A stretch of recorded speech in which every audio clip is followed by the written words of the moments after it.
Hi everyone, मैं सौगनी पंडित from urban प्रखंड मुजफ्फरपुर बिहार। साथियों, आज का मेरा टॉपिक है पर्सनल हाइजीन, जिसको हिंदी में व्यक्तिगत स्वच्छता कहते हैं। तो पर्सनल हाइजीन के अंतर्गत क्या आता है, कौन कौन से कारक हैं, चलिए हम जानते हैं, समझते हैं इस पर्सनल हाइजीन के विषय में।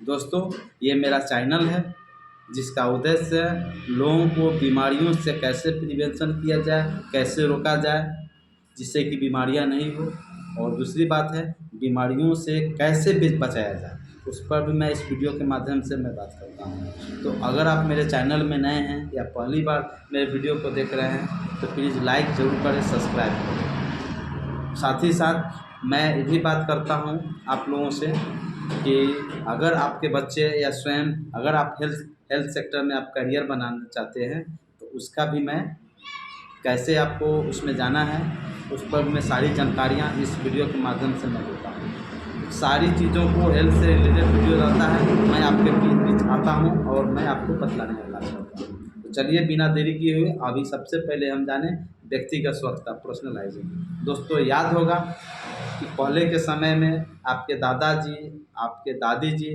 हमेशा कहा करते थे कि बेटा सवेरे उठे हो तो पहले शौचालय जाओ, पहले शौचालय जाओ, उसके बाद वहाँ से लौटो, अच्छी तरह हाथों को साबुन से साफ करो, उसके बाद स्नान करने के लिए कहा जाता है, ब्रश करने के लिए कहा जाता है, स्नान करने के लिए कहा जाता है, एवं प्रकार से सारी चीज़ों को आपको बतलाते हैं। तो व्यक्तिगत स्वच्छता का अभिप्राय होता है स्वयं को साफ सुथरा रखना। स्वयं का साफ सुथरा रहने का मतलब होता है नित्यम दिन, प्रत्येक दिन अर्ली इन द मॉर्निंग शौच जाना।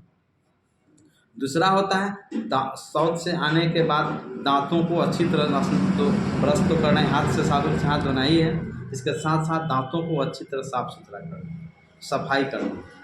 तीसरा होता है कि आप नित्य स्नान करना, प्रत्येक दिन आपको स्नान करना। चौथा होता है आपकी आंखों की सफाई, आपके नाकों की सफाई, आपके कानों की सफाई, है ना, आपके बालों की सफाई, सबको अच्छी तरह साफ करना है। यही आपको व्यक्तिगत स्वच्छता के अंतर्गत आता है। और इसमें आपके जो दादाजी है, आपके नाना जी है, जो हमेशा कहेंगे। तो फर्स्ट जो है से कि आपका नियमित रूप से शौच में जाना। दोस्तों, शौचालय हम बताएंगे कि शौचालय जाने से पहले क्या करना है। तो आप सुबह में अर्ली इन द मॉर्निंग सुबह उठते हैं तो आपको अभ्यास करना है कि या तो सुसुम पानी ले लीजिए, सुसुम पानी कर लीजिए और एक गिलास से पानी पीजिए, और 1 गिलास हो, 2 गिलास हो, 3 गिलास हो, 4 गिलास हो, जितना संभव हो सके, जो आपको कोई परेशानी नहीं है तो आप पानी पीजिए। पानी पीने से क्या होगा, आपके बॉडी में पानी पीने से होगा कि आपके जो आपने खाया पिया भोजन, रात में हो दिन में हो, अगर वो पानी का कम मात्रा रहता है तो आपका भोजन सही से पचता नहीं।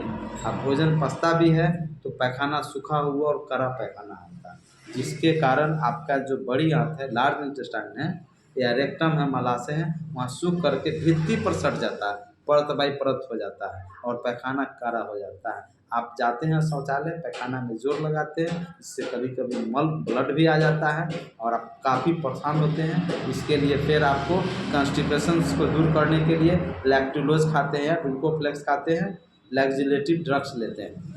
तो अगर ये दवाइयों से बचना चाहते हैं तो आपको सुबह में अर्ली इन द मॉर्निंग शौचालय से पूर्व आपको अच्छी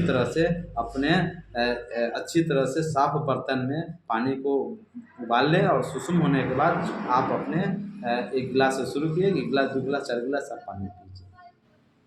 दूसरी बात है शौचालय आप चले गए, आज भी बहुत सारे ऐसे परिवार हैं जहाँ पर शौचालय उपलब्ध नहीं है। बिहार सरकार सभी बीपीएल परिवारों को या एपीएल परिवारों को सभी को शौचालय बनाने के लिए पैसा उसके लाभार्थी के खाता में दिया था, जो कि काफ़ी सराहनीय और सरकार का हम लोग शुक्रगुजार है कि जो बहुत ही अच्छी स्टेप ली है। क्योंकि रूरल क्षेत्रों में क्या होता है, ज़्यादातर इन्फेक्शन डिजीज़ होता है, इन्फेक्शन संक्रामक रोग ज़्यादा होता है, बहुत जल्दी लोग बीमार पड़ते हैं।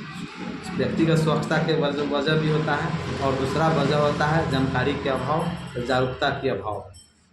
तो हम बोल रहे थे व्यक्तिगत स्वच्छता में शौचालय की बात। तो आज भी शौचालय अगर नहीं है आपके पास तो है भी शौचालय, तो आपको करना क्या है कि आप जूते पहन करके जाएं, क्योंकि आप जब अंदर शौचालय में जाते हैं तो उसमें क्या होता है कि बहुत सारे बैक्टीरिया जर्म्स अथी पर पड़े हुए रहते हैं, पत्थर पर पड़े हुए रहते हैं, प्लास्टर पर पड़े हुए रहते हैं, चूँकि लंबे समय से हैं, साफ़ सुथरा नहीं है, तो आपको हो सकता है आपको वो इन्फेक्शंस आपके बॉडी में हो जाए, आपके टच हो जाए। या बाहर आप खेतों में शौच के लिए जाते हैं तो वहाँ भी आपको जूता पहनते तो और अच्छा है, अगर नहीं पहनते हैं तो जूता पहनना अनिवार्य है। दूसरा दोस्तों हम कहेंगे कि जब शौचालय में जाते हैं तो शौचालय में ऑलरेडी बाल्टी होता है, मग होता है, तो लंबे समय से आपका बाल्टी गंदा है या मग आपका गंदा है या पानी आपका साफ़ नहीं है, तो हमेशा सप्ताह में एक बार बाल्टी को साफ़ करें, मग को साफ़ करिए।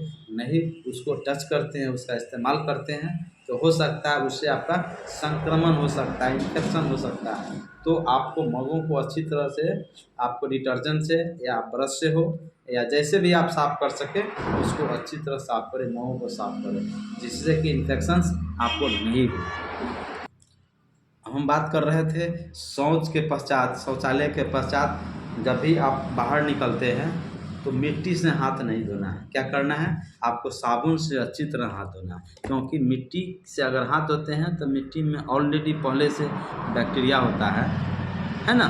तो आपके हाथों को अच्छी तरह साफ़ सुथरा नहीं होने से या कहीं छूट जाता है, अच्छी तरह साफ़ नहीं होता है तो बैक्टीरिया आपके हाथ में लगा रहेगा। फिर उसी के माध्यम से जब भी कोई खाने वाला चीज़ें खाते हैं तो उससे आपका इन्फेक्शन हो सकता है। तो आपको गीली मिट्टी से हाथ का धोने का प्रयोग नहीं करें, उसमें उसमें कीटाणु होते हैं, उसमें किचन में बैक्टीरिया होते हैं, जिसके कीटाणु के कारण आपको रोग फैलाने का कार्य करते हैं।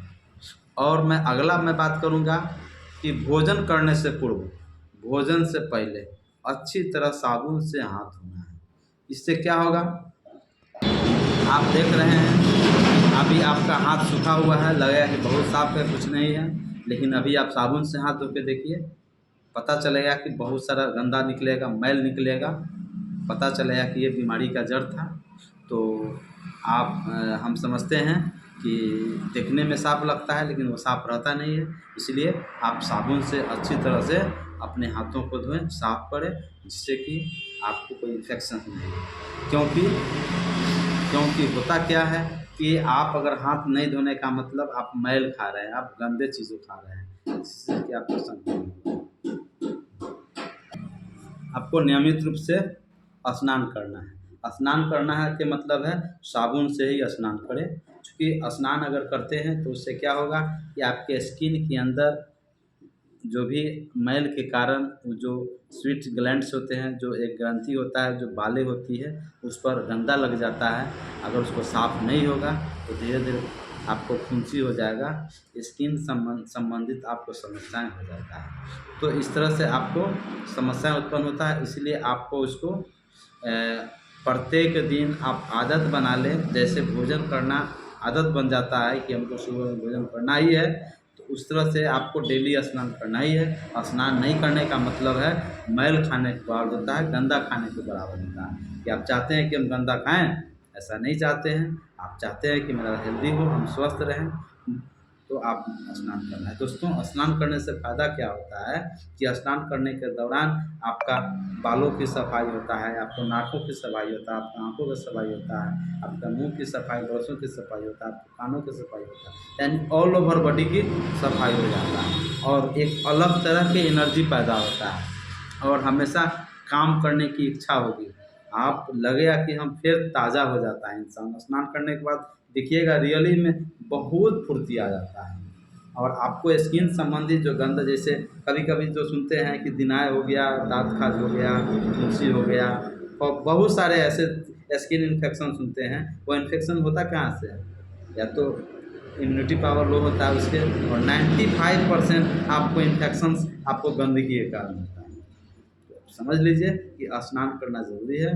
स्नान के माध्यम से दाँत, मुँह, आँख, कान, नाक, मुँह सभी चीज़ों को अच्छी तरह से प्रॉपर रूप से सफाई करना चाहिए, व्यक्तिगत स्वच्छता के अंतर्गत आता है। हाँ दोस्तों, हम बात कर रहे थे जैसे सप्ताह में एक दिन हर हाल में नाखून काटिए, दाँतों की सफाई कीजिए, कपड़ा एक बार पहनने के बाद फिर उसको दोबारा साफ़ ही कपड़ा पहनिए, धुले हुए कपड़ा को पहनना है। बाल को अच्छी तरह से साफ़ करने के बाद आप तेल इसमें लगा सकते हैं, या मन है तो नहीं लगाइए, लेकिन आपको इसमें लगाना है। एकदम आयरन वाला साफ कपड़ा पहनिए, और जूते पहनते हैं तो उसको प्रॉपर पॉलिश मारिए। यह आपको सारी चीज़ें व्यक्तिगत स्वच्छता करने में बताता है। आप बीमार कम पड़ते हैं, नहीं के बराबर पड़ते हैं। ये पर्सनल हाइजीन हुआ। दोस्तों, हम उम्मीद करते हैं कि निश्चित ही आपको यह वीडियो पसंद आया होगा, तो प्लीज़ लाइक करें, सब्सक्राइब करें और अपने दोस्तों में ज़रूर शेयर करें।